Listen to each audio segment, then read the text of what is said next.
Basi. How many times I call you? Our Ghanaian chef, our Ghanaian mother, they do cooking marathon. She never finish her cooking marathon, but they don't break your record. Blood of Jesus. But they don't break your record. They don't break your record.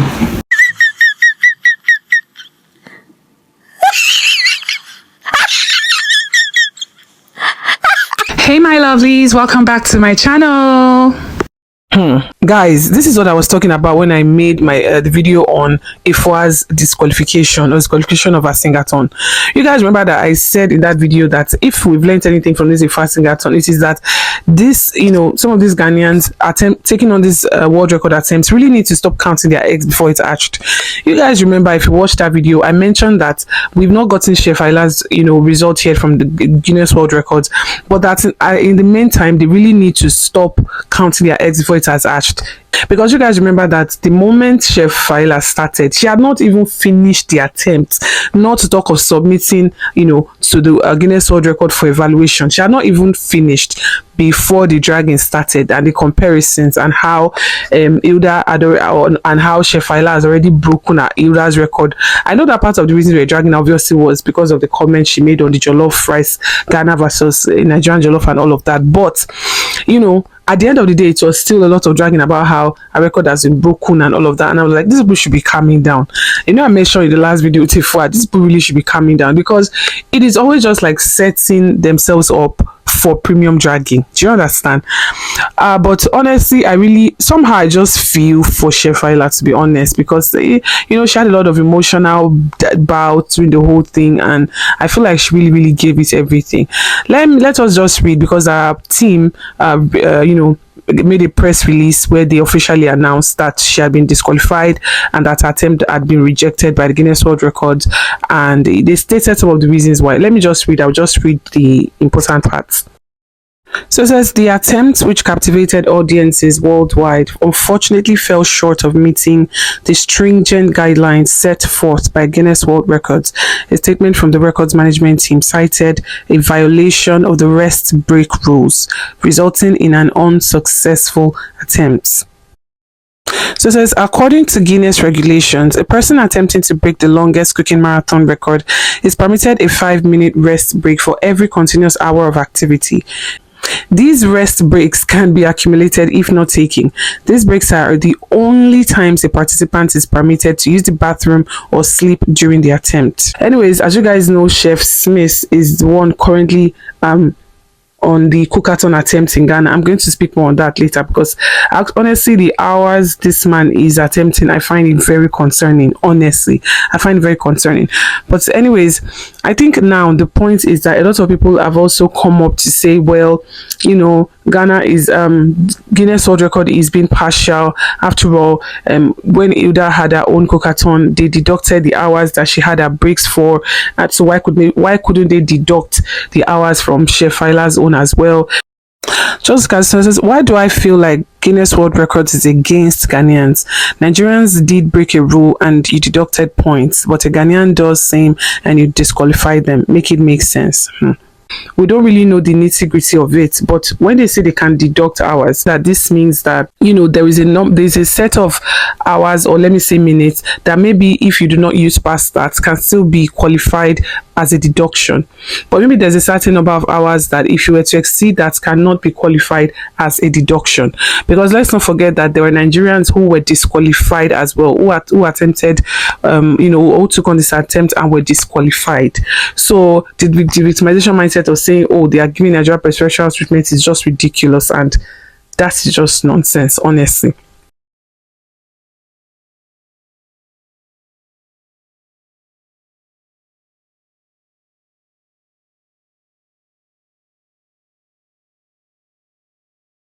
This person said, I personally feel there is more to her disqualification than just the rest breaks, and she probably doesn't want to share that, and it's okay, because anyways, at this point I feel like a lot of people are just coming out to say what is going on. Reality with this ton attempts in Ghana. Is Ghana trying to set a record for disqualification at all, or if fail at all, or what is going on? I don't know, you know, making adequate preparation, what is going on? Let me just read some of the comments. Someone says, train, strategize before doing anything for Guinness World Records. Don't just wake up and say you're going to break a record.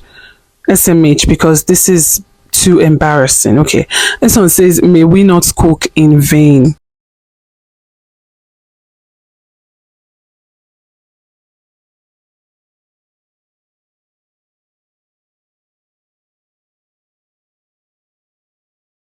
So I said there's a filathon pandemic in Ghana. Ghana now holds the GWR for disqualification just copy Nigerians and not do your homework. At least she was truthful and just dived in heads first. No prep, trying to show Nigerians. Hilda had that dream for years before attempting it. And this one said, not sure if this is a global issue or more specific to Ghanaians, but the trend of copying rather than innovating is concerning. Basi is a great example of someone who planned and succeeded, especially visible after a cookathon, now running an academy. Copying others can lead to legal issues in some places. We've seen many thorns in Ghana with vague aims. After the Tingathon, what lasting impact was made, especially when the person isn't even in the music industry. Faila's attempt was commendable but lacked success, possibly due to insufficient planning. This habit of mimicking others without adding anything new is really disappointing, suggesting a lack of fresh ideas. Guinness Book of Records isn't even about longer hours though. It's about doing something nobody else has done. It can even be in 1 second. This one I agree with completely. I feel like honestly the best way at this point to set a record is just to do something that hasn't been done before. I remember somebody that wore like a number of pants in a very short amount of time. So sometimes it's not even about how long. It's not about spending 100 hours. It's not about spending 600 hours. It's not about spending 50 days on a record. The most important thing is has it been done before. So if you're setting a record for something that has not been done before, you can literally do it for 1 minute and you would get your certificate and get the record because it hasn't been done before. Even if you're going to hold it for just a day before somebody else breaks it, the point is that you will get the record. Because I am honestly concerned for this Chef Smith's cookathon attempt. Let me just read for you guys some of this. It says Chef Smith, who began his cookathon attempt on February 1st, 2024, initially set out to cook for 227 hours non-stop, but has since revised his targets to an ambitious 1,200 hours. That is 50 days. He has since cooked for over 700 hours and still counting. Guys, I don't know. This to me is really concerning because again, as I said before, it is not about the hours, but about doing something different. Because I'm just wondering, how is a human being going to stay awake for 50 days while cooking? I feel like the longer you stay, the harder it is going to be to keep up with the rules. The harder it is going to be for you to be strict and disciplined with the rules, because fatigue is going to set in, maybe a bit of disorientation. Like, it is not easy. So because this is starting to look like, I don't know, people are saying it looks promising, but from this side, I'm looking at it from, I really don't know.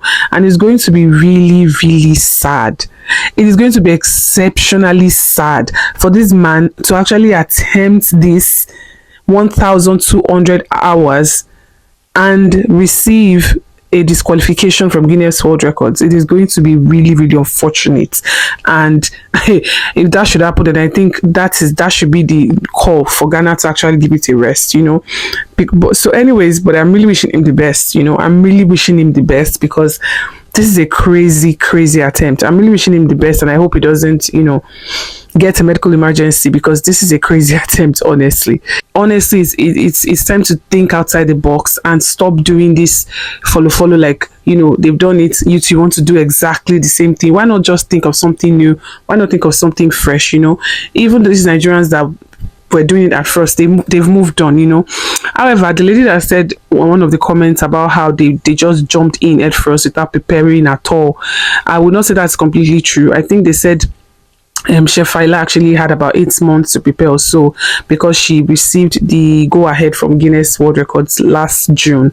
So, but again, I think they said Hilda actually was planned and prepared for about 2 years, and there is just so many other technicalities that involves in it, that that involve in this cookathon and everything, from your camera angles. I remember that they said with Hilda Bass's on, she literally had to employ like professional, a camera crew to make sure that all the placements of the cameras were in the proper places, they're in the proper angles.